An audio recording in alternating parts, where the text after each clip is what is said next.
2只大的都跑了。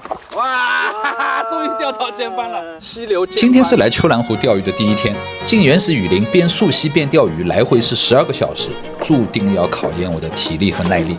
吃口饭喝口水，咱就出发。钓鱼人呢就是手痒，出发前在码头上啊也要抛几竿。船夫帮我们分配好船，就出发了。去河口的一路上呢，都是原始雨林的美景。早晨山顶上雾气还没有消散，人在画中啊会忘记所有的烦恼。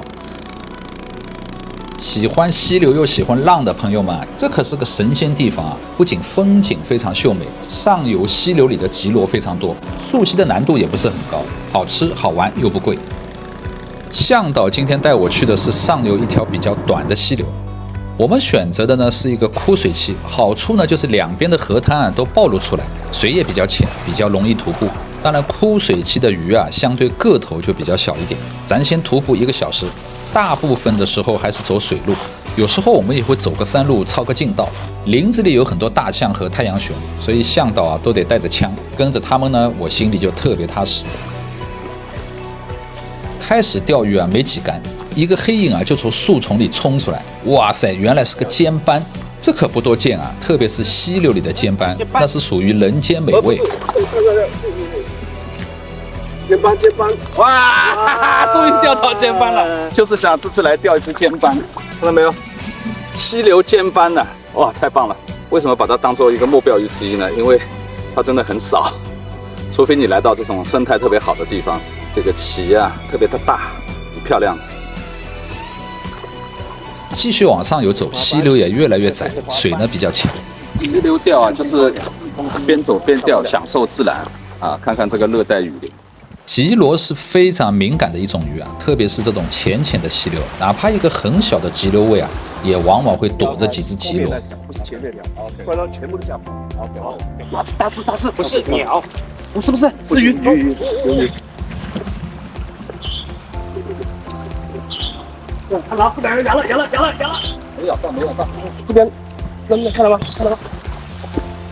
？2只大的都跑了 ，miss， 但是脱钩。钓它们呢，就是要离得远远的。我们一般看好一些标点呢，先不急着钓，因为第一竿啊特别重要，要非常精确的抛到鱼在的那个位置。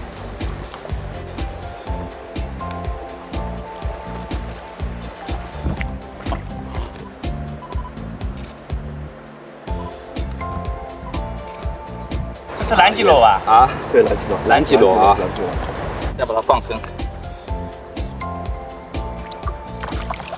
走累了呢，向导会准备好泰国米饭，停下来吃点东西休息一下。这种小小的岩洞啊，也是绝好的标点啊。3个人呢就远远的观察，讨论一下站在哪个位置抛第一竿。果然啊，抛进洞里一下子就中了。Yes， 更晚。哇，这个好。哎，假的。哎，水马流哎，水马溜。今天第一只水马流。那边在上面30米是个小的赖区，一个流水，一个瀑布。这边基本上就会有一个相对比较深的地方，然后吉螺它在深的这个崖壁的这个边上，所以一竿要尽量靠近崖壁。然后当这个饵落下来的时候，常常吉螺马上就冲上来咬，你还没收第一圈的时候，它已经咬中了，很刺激。偶尔有一些钓点呢，也会躲着一群鱼。一个人中鱼的时候呢，另一个人手脚要特别快，赶紧抛过去，很有机会再钓一条。Surprise！ 哎，拜拜，兄弟俩。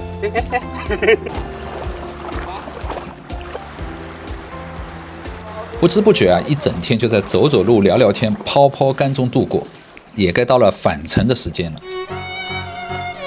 经过了一天长途跋涉，现在返程，走了差不多有6个小时，现在走6个小时还要走回去。我的脚啊，因为这只鞋子的关系啊，这边非常的痛不知道能不能坚持到底。我是杨洋，我满世界钓鱼，